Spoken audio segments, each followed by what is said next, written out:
Hello everyone. तो मैं हूं आपका भावेश सर। और आज के इस सेशन में हम लोग डिस्कस करने जा रहे हैं क्लास 8 का अलजेब्रिक एक्सप्रेशन एंड फैक्टराइजेशन के ऑब्जेक्टिव क्वेश्चंस, जो आपके एग्जाम में आने के लिए प्रोबेबिलिटी सबसे ज्यादा होती है। टीचर्स आपको वहां से क्वेश्चंस जरूर देंगे आपके एग्जाम के अंदर। तो बिना डिले किए आइए स्टार्ट करते हैं आज का हमारा सेशन, जिसके अंदर हम लोग डिस्कस करने जा रहे हैं अलजेब्रिक एक्सप्रेशन और फैक्टराइजेशन के ऑब्जेक्टिव का सेशन। सब्जेक्टिव के लिए मैं आप लोगों के लिए एक और अलग से वीडियो अपलोड कर दूंगा। तो स्टार्ट करते हैं। सबसे पहले अलजेब्रिक एक्सप्रेशन की बात करते हैं चैप्टर से। अलजेब्रिक एक्सप्रेशन की, तो अलजेब्रिक एक्सप्रेशन से देखिए आपको किस टाइप के क्वेश्चंस पूछे जा सकते हैं।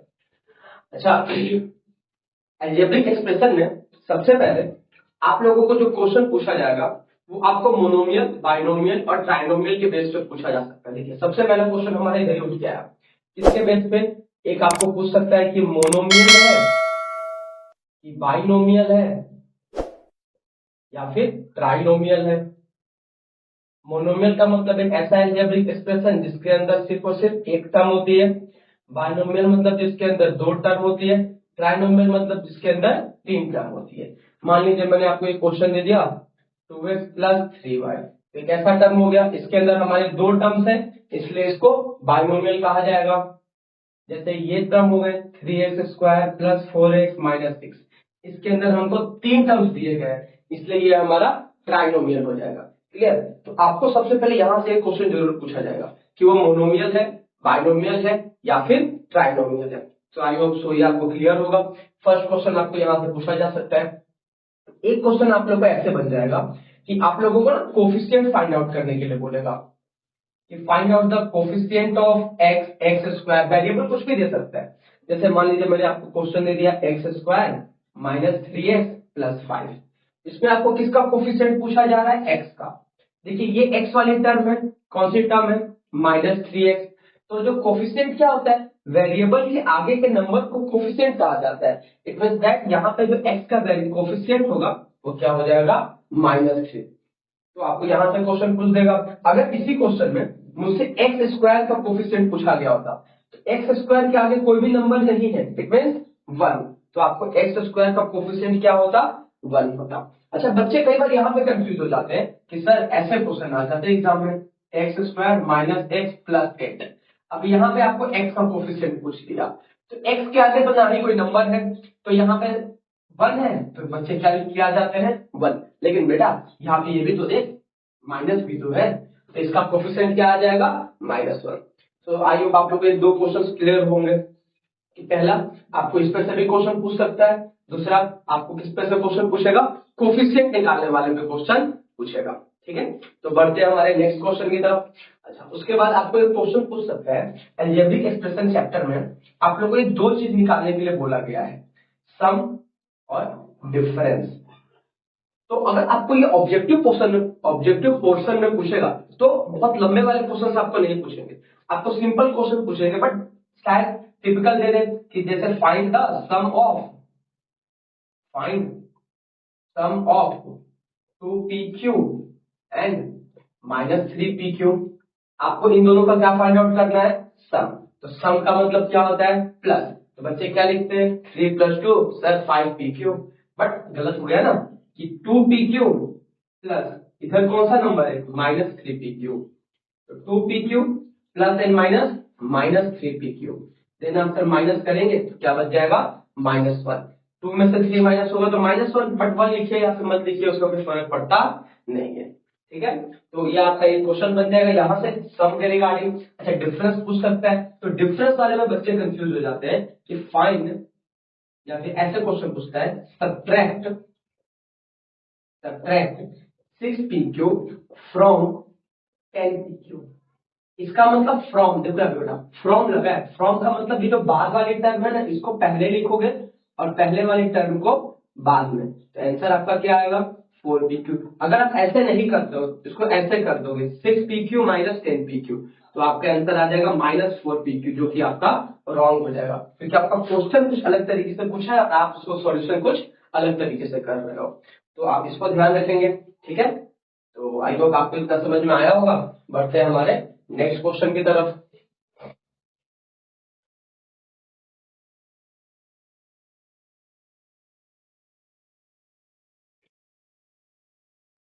देखिए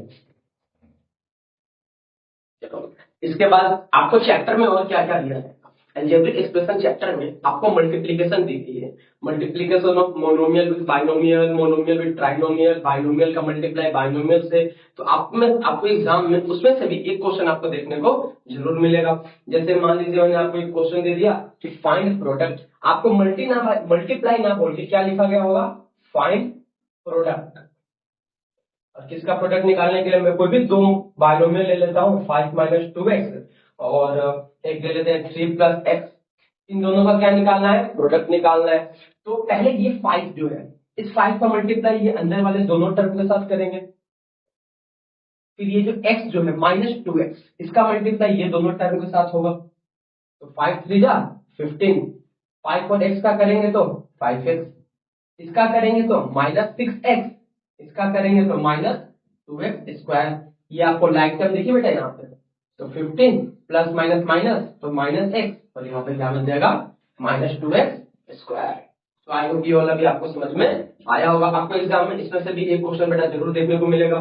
प्रोडक्ट पूछा जा रहा है मतलब मल्टीप्लाई करना है।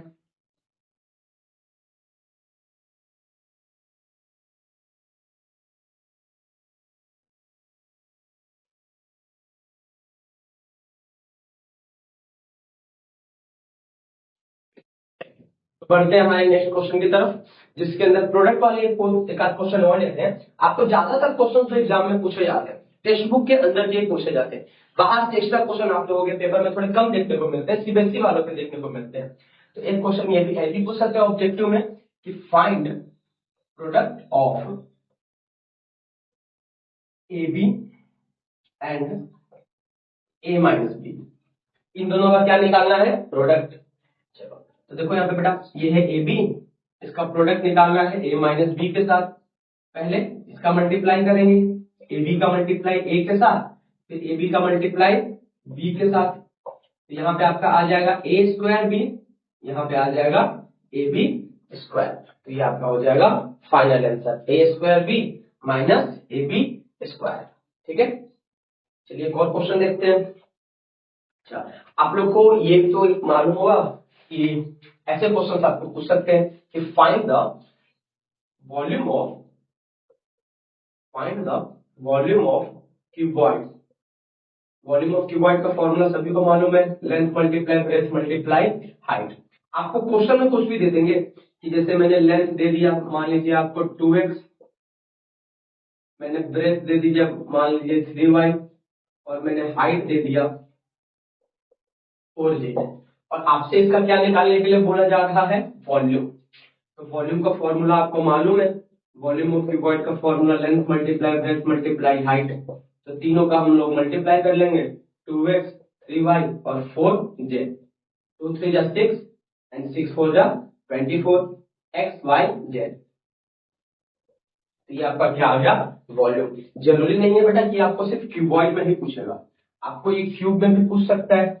और क्यूब का वॉल्यूम का फॉर्मूला आपको मालूम होना चाहिए। वॉल्यूम ऑफ क्यूब का formula side raise to 3, side का क्या कर देते हैं, क्यूब। मान लीजिए मैंने आपको कोई भी क्वेश्चन दे दिया कि एक क्यूब है जिसकी साइड मैंने आपको दे दी मान लीजिए 4y, मैं बोल रहा हूं उसका वॉल्यूम निकालो। तो वॉल्यूम निकालने के लिए 4y का क्या करना पड़ेगा, क्यूब। तो 4 का क्यूब 64 और y की पावर 3। अगर बेटा किसी को क्यूब नहीं लाना हो तो लर्न कर लेना, या फिर ऐसे निकाल लेना। 4 का क्यूब मतलब 4 को कितने टाइम्स मल्टीप्लाई करना है, 3 टाइम्स मल्टीप्लाई करना है। तो 4 4 जा 16 एंड 16 4 जा 64। क्लियर। तो ये कुछ ऑब्जेक्टिव्स थे। अच्छा, इसके अलावा पहले इसको रफ कर लेते हैं। आप लोगों को ना देखिए यहाँ से ना फॉर्मूला इस चैप्टर में भी है, फॉर्मूला आपको याद होना चाहिए। यहां से भी क्वेश्चन बन जाते हैं। एक होता है a + b का होल स्क्वायर, इसका फॉर्मूला होता है a² + 2ab + b²। एक होता है a - b का whole square, a² - 2ab + b²। एक होता है a² - b², इसका फॉर्मूला होता है a + b और a - b। ये तीन फॉर्मूला बेटा याद रखना।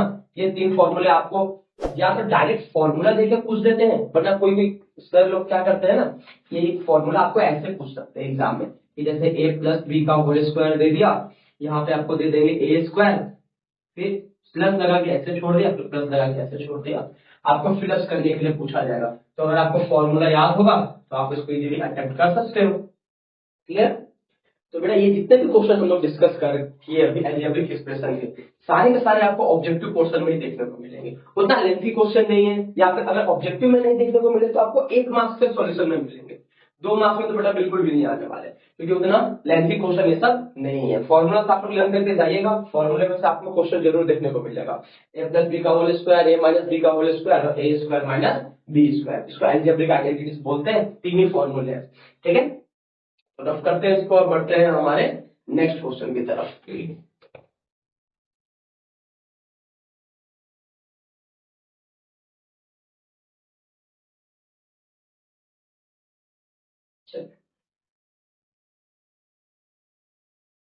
चलिए एक आध क्वेश्चन और डिस्कस करते हैं। आपको ना एक और वैल्यू पुट करने के लिए भी क्वेश्चन आता है। क्या वैल्यू पुट करने के लिए भी आपके एग्जाम में क्वेश्चन आता है कि आपको कोई भी वेरिएबल की वैल्यू दी रहेगी। जैसे मान लीजिए मैंने दे दिया x की वैल्यू 2, y की वैल्यू 3, तो आपको बोला जाएगा find value of 2x minus y। तो जैसे x की वैल्यू 2 है, 2 और x के बीच में मल्टीप्लाई का सिंबल, y की वैल्यू 3, 4 माइनस 3, आंसर क्या आ गया हमारा 1। जरूरी नहीं है यही क्वेश्चन आपको एग्जाम में पूछ दे, कुछ भी पूछ सकता है बेटा। स्क्वायर वाले भी x square minus 2x plus 3y। तो x की जगह आपको कितना पुट रखना है 2, 2x का मतलब 2 मल्टीप्लाई 2, 3y का मतलब 3 मल्टीप्लाई 3। तो 2 का स्क्वायर 4, 2 2 जा 4, 3 3 जा 9, कैंसल आउट हो गया, आपका आंसर क्या आ गया 9। तो ये भी आपके ऑब्जेक्टिव के लिए इंपॉर्टेंट रहेगा। क्लियर? तो आई होप इतना क्लियर हुआ होगा। ये सारे ऑब्जेक्टिव हमारे अलजेब्रिक एक्सप्रेशन चैप्टर के थे, जिसमें से आपको एग्जाम में क्वेश्चन जरूर पूछे जाएंगे। क्लियर हो गया? तो बढ़ते हम लोग हमारे नेक्स्ट चैप्टर की तरफ, फैक्टराइजेशन में बढ़े। ये सारे क्वेश्चंस की आप लोग प्रैक्टिस करके जरूर जाइएगा। फैक्टराइजेशन चैप्टर की बात करें तो हमारा फर्स्ट एक्सरसाइज जो होगा ना, उसमें आप लोग को क्वेश्चन मिल जाएंगे, ज्यादातर वहीं से ऑब्जेक्टिव आपको उठाएंगे, जिसमें से ना सबसे पहले आपको एक ऑब्जेक्टिव उठेगा बेटा कॉमन फैक्टर का। क्या निकालने के लिए बोला जाएगा? Common factor. कोई भी 2 टर्म आपको दे देंगे, जैसे दे दिया मैंने 12x एंड 36, मैं बोल रहा हूँ इन दोनों में से बताओ कॉमन फैक्टर क्या आएगा। तो आप यहाँ पे पहले 12 का फैक्टर निकालिए, तो 2 2 3 और ये क्या बचा x। 36 का आप फैक्टर निकालिए, तो 2 2 3 3। आपको दोनों में कॉमन क्या दिख रहा है? 2, फिर से 2, फिर से 3। तो जो आपका कॉमन फैक्टर आया वो आया 2 मल्टीप्लाई 2 मल्टीप्लाई 3, यानी कॉमन फैक्टर क्या आ गया हमारा 12 आ गया। तो ये आपको ऑब्जेक्टिव में पूछेगा बेटा, कॉमन फैक्टर से एक क्वेश्चन आपको एग्जाम में जरूर देखने को मिलेगा। अच्छा कभी कभार ना मैंने तो 2 टर्म लिया था, आपको 3 टर्म वाले भी पूछ लेंगे। जैसे मान लीजिए मैं क्वेश्चन लेता हूँ कि 17 ABC 34 AB square 51 A square B, इन तीनों में से आपको क्या निकालने के लिए बोला जा रहा है? Common factor. तो सबसे पहले तीनों का फैक्टर निकाल लेते हैं। इसका फैक्टर निकालेंगे तो 17 एक प्राइम नंबर है, उसका फैक्टर नहीं निकलेगा। 34 AB स्क्वायर, तो 34 का फैक्टर आपका क्या है? 17 मल्टीप्लाई 2 और A और B square, last one 51 A square B। तो 51 का फैक्टर आपका निकलेगा 17 मल्टीप्लाई 3 A स्क्वायर B। अब आपको इन तीनों में से कॉमन फैक्टर ढूंढना है। तो देखो बेटा एक तो 17 कॉमन आ गया, इसके अलावा क्या कॉमन दिख रहा है? कुछ दिख रहा है? ये आपको A कॉमन दिख रहा है, तो 17 मल्टीप्लाई A। क्या B दिख रहा है? बिल्कुल सर दिख रहा है, ये रहा B कॉमन आ गया। तो आपका कॉमन फैक्टर क्या निकला? 17AB। क्लियर?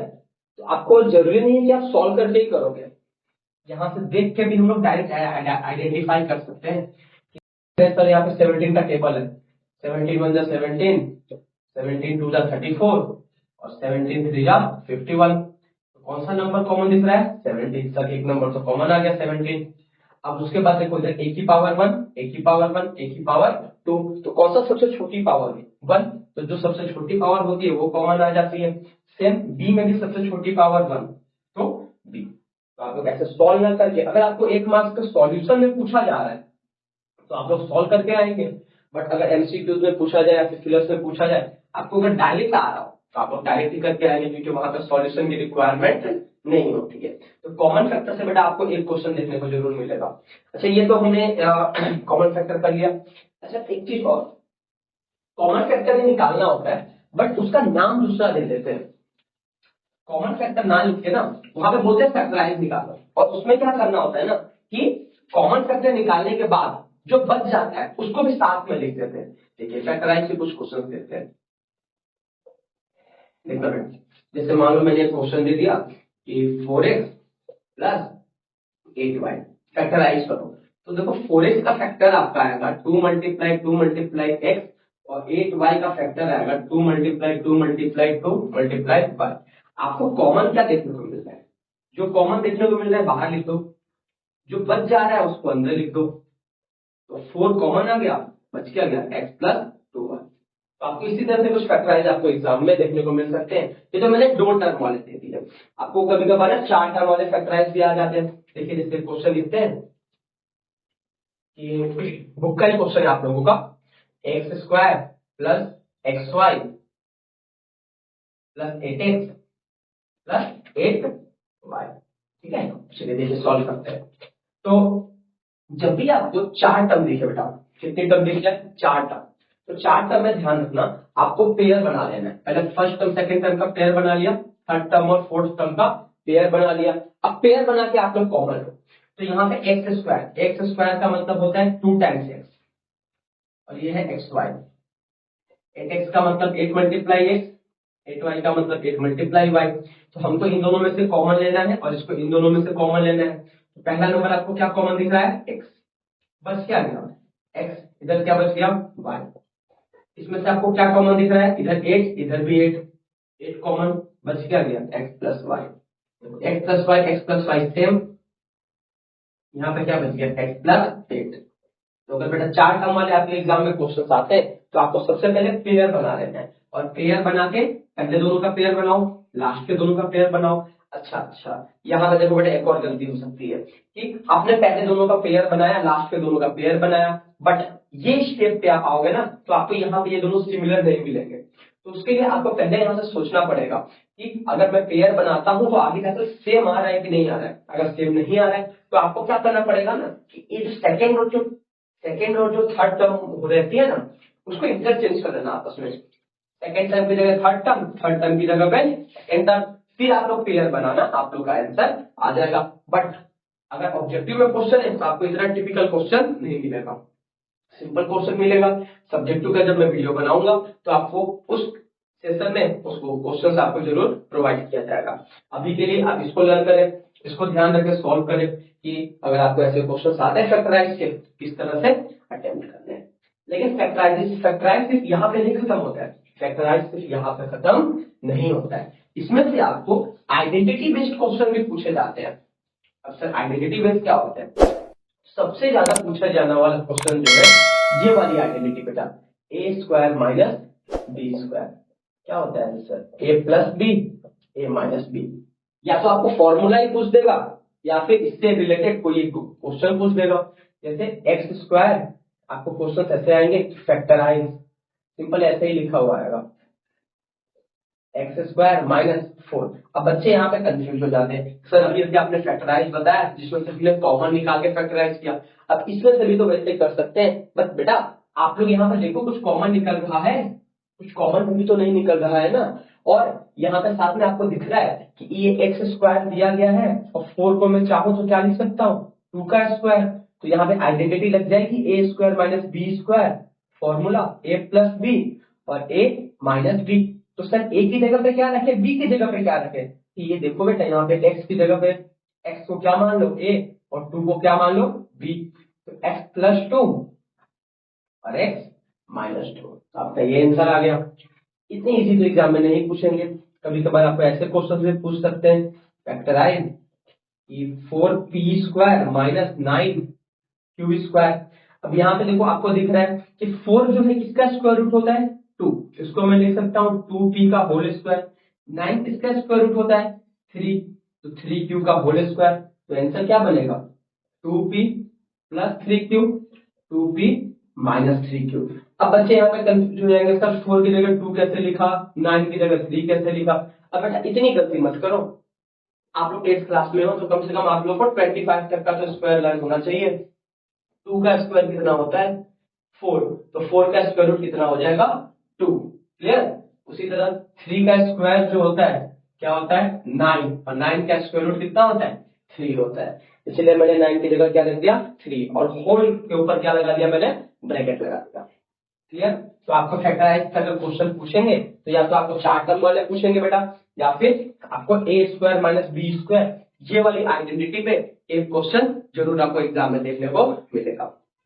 बढ़ते हैं हमारे नेक्स्ट क्वेश्चन की तरफ। हमने कॉमन फैक्टर देख लिया, फैक्टराइज देख लिया। अच्छा, इसके बाद आप लोगों को ना कभी कभार एक आध डिवाइड वाले क्वेश्चन आ जाते हैं। अब बच्चे बोलेंगे सर डिवाइड तो बाएं हाथ करके है, आप दो बस 2 मिनट में उड़ाते हैं। तो बेटा ऐसी डिवाइड नहीं मिलेगी, ऐसी डिवाइड मिलेगी। और ये तो मैंने सबसे सिंपल अभी दिया है, 5 से डिवाइड करना है, क्लियर। देखो तो बच्चे क्या करते हैं ऐसे लिखते हैं 10x माइनस 25 डिवाइड बाई 5, 5 5 जो 25 equal to 10x minus 5। Sir हो गया,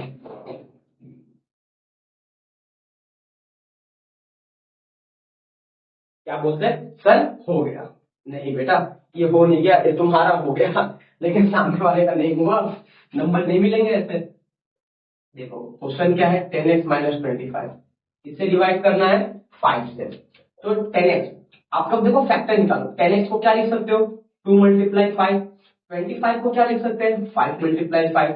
आपका कॉमन क्या निकला 5, बच क्या गया 2x, इधर क्या बच गया बेटा 5, नीचे में भी है 5, कैंसर, क्या आंसर बच गया 2x माइनस 5। ये हुआ इसका करेक्ट आंसर। या फिर आप लोग इसको एक तरीके से और सॉल्व कर सकते हो कि 10x माइनस 25 है, 5 से डिवाइड करना है। आप लोग एक काम करो, जो 10x है ना उसके नीचे भी 5 लिख दो और 25 के नीचे भी 5 लिख दो, 5 2 जा 10x, 5 5 जा 25। अब किसी भी तरीके से सॉल्व करो आपका आंसर सेम आने वाला है, लेकिन ध्यान रखना वो वाले तरीके से मत कर देना वरना सेम आएगा लेकिन फिर भी गलत ही आएगा। तो आई होप आपको ये समझ में आया होगा। हम लोग डिवाइड के एक आध क्वेश्चन और अभी देखते हैं, पहले इसको रफ कर लेते हैं।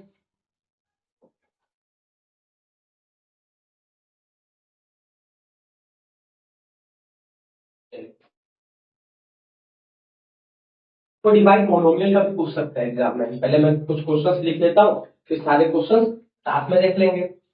चलिए जैसे यहाँ पे लिखा 38 x cube y cube z divide करना है 19 एक्स वाई स्क्वायर से।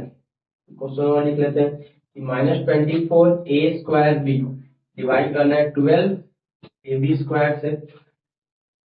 इसको ना यहाँ पे थोड़ा ऐसे करते हैं, बच्चे यहाँ पे कंफ्यूज होते हैं, आपको बताता हूँ कैसे। और क्वेश्चन लिख लेते हैं 3y की पावर 8 माइनस 4y की पावर 6 5y की पावर 4। यहाँ पे आपको डिवाइड करना है y की पावर 4 से, क्लियर। चलिए देखिए इसको डिवाइड करते हैं तो सबसे पहले 38 एक्स क्यूब वाई क्यूब जे है, इससे डिवाइड करना है 19 एक्स वाई स्क्वायर। जिनको डायरेक्ट दिख रहा है कट करेंगे, 19 1 जा 19, 19 2 जा 38। अब बच्चे बोलेंगे सर 19 का तो टेबल ही नहीं आता, इसका सॉल्यूशन बताओ। उसका सॉल्यूशन नहीं है, आपको 20 तक टेबल, 25 तक स्क्वायर और मिनिमम 15 तक का क्यूब, ये सब आपको लर्न होना चाहिए। अच्छा अब यहाँ पे देखो ऊपर में x कितने टाइम्स दिया गया है बेटा 3 बार, तो एक बार x क्या हो जाएगा कैंसर। यहाँ पे y कितनी बार दिया गया है 3 बार, और नीचे में कितनी बार दिया है 2 बार, तो ये कैंसिल हो जाएगा। बचा क्या 2 एक्स स्क्वायर वाई जेड, आपका answer 2 x square y z. ये क्वेश्चन करते हैं -12 ए स्क्वायर बी, और नीचे में लिखा है 24 ए बी स्क्वायर। 12 1 जा 12, 12 2 जा 24। यहाँ पे आपका बच गया -1/2। ए जो है ऊपर में 2 टाइम्स है, नीचे में 1 बार है, कैंसल। बी नीचे में 2 बार है, ऊपर में 1 बार है, तो कैंसल। ऊपर में क्या बच गया? ए। नीचे में क्या बच गया? बी। बच्चे अक्सर ये मिस्टेक करके आते हैं, ये जो नीचे वाला 2 है ना, इसको ऐसे लिखते हैं -2ab। तो बेटा ये आपका गलत आंसर है। आपका आंसर क्या आया? -a/2b। ये ध्यान रखिएगा सभी लोग। ये क्वेश्चन है, इसको डिवाइड करना है y की पावर 4 से। देखो बेटा इसको दो तरीके से सॉल्व कर सकते हो। या तो आप एक काम करो, डिवाइड करना है, इसका मतलब सभी टर्म के नीचे y की पावर 4 लगा दो।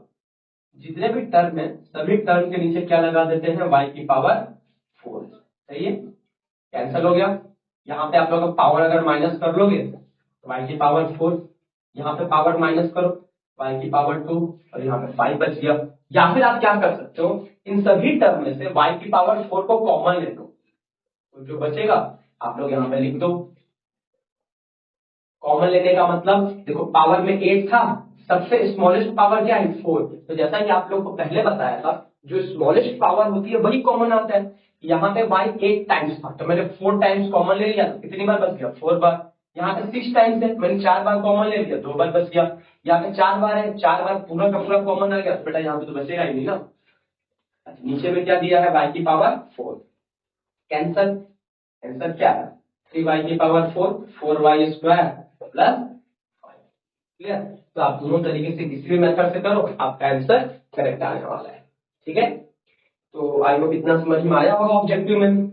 और सबसे ज्यादा ऑब्जेक्टिव में पूछने वाला क्वेश्चन वो हम लोग अब डिस्कस करने जा रहे हैं। लास्ट एक क्वेश्चन है, वो भी आपको बेटा आता है फैक्टराइज करने के लिए। फैक्टराइज करने के क्वेश्चन आपको पूछे जाते हैं, लेकिन बट फैक्टराइज करना है तो क्वेश्चन लिखते हैं कि जैसे एक क्वेश्चन मैंने लिख दिया x square plus 7x plus 10, आपको बोला गया है फैक्टराइज करो। और ये क्लास 9 में जाओगे तो आपको यहाँ पे लिखा हुआ आएगा फाइंड द रूट्स। क्या निकालना है? इसके रूट्स निकालना है। क्लास 10 में जाओगे तो लिखा हुआ मिलेगा फाइंड द जीरोस, करना है इसी तरह। चलो देखो, तो सबसे पहले ये होता है, इसको बोलते हैं हम लोग फर्स्ट टर्म, इसको बोला जाता है मिडिल टर्म, इसको बोला जाता है लास्ट टर्म। आपको क्या करना है, बस लास्ट टर्म देखो 10 दिया गया है और लास्ट टर्म का सिंबल देखो प्लस दिया गया है। तो आपको ना मिडिल टर्म को स्प्लिट करना है दो पार्ट में। मिडिल टर्म को स्प्लिट करना है, जैसे 7x है तो मैं इसको लिख सकता हूँ 2x, सॉरी हाँ 2x प्लस 5x लिख सकता हूँ, 6x प्लस x लिख सकता हूँ, 4x प्लस 3x लिख सकता हूँ। लेकिन लिखेंगे क्या देखो उसके ऊपर डिपेंड करता है। तो अभी आपका लास्ट टर्म क्या है बेटा? 10। अब आपको ऐसे कोई दो नंबर्स फाइंड आउट करो, कोई भी दो नंबर जिसका मल्टीप्लाई करने पर 10 है और प्लस करने पर, ऐड करने पर कितना आना चाहिए? 7। मिडिल टर्म का कोफिशिएंट देखना होता है, मल्टीप्लाई करने पर 10, प्लस करने पर 7, 5 और 2। तो मैं इसको कैसे स्प्लिट करूंगा? एक जगह लिखूंगा 5x, एक जगह लिखूंगा 2x। आप लोग चाहो तो कैसे भी लिख सकते हो, पहले बार में उसमें कोई भी डिफरेंस नहीं है। आपका इधर है एक्स स्क्वायर, लास्ट में दिया गया है 10। अब बस बेटा हो गया सॉल्यूशन, दो दो का पेयर बना के कॉमन ले लो। एक्स स्क्वायर मतलब x मल्टीप्लाई एक्स, यहाँ पे 2 मल्टीप्लाई एक्स, इधर 5 मल्टीप्लाई एक्स और 10 का फैक्टर निकालोगे तो 5 मल्टीप्लाई 2 कॉमन हो गए। तो आपका कौन सा नंबर कॉमन आया? x। बचा क्या? x plus 2। यहाँ पे क्या कॉमन दिख रहा है? 5। बचा क्या? x plus 2। इधर भी x प्लस 2, इधर भी x प्लस 2 कॉमन, क्या आया इधर हमारा? x plus 5। तो x प्लस 2 और x प्लस 5 ये दो ऐसे फैक्टर है इसके, x square plus 7x plus 10। अगर मान लो आपको आपके आंसर पे डाउट हो रहा हो, वैसे तो बेटा डाउट होना नहीं चाहिए, एक बार सॉल्व कर दिया मतलब फाइनल है। लेकिन फिर भी अगर डाउट हो रहा हो तो आप लोग मल्टीप्लाई करके चेक कर लो।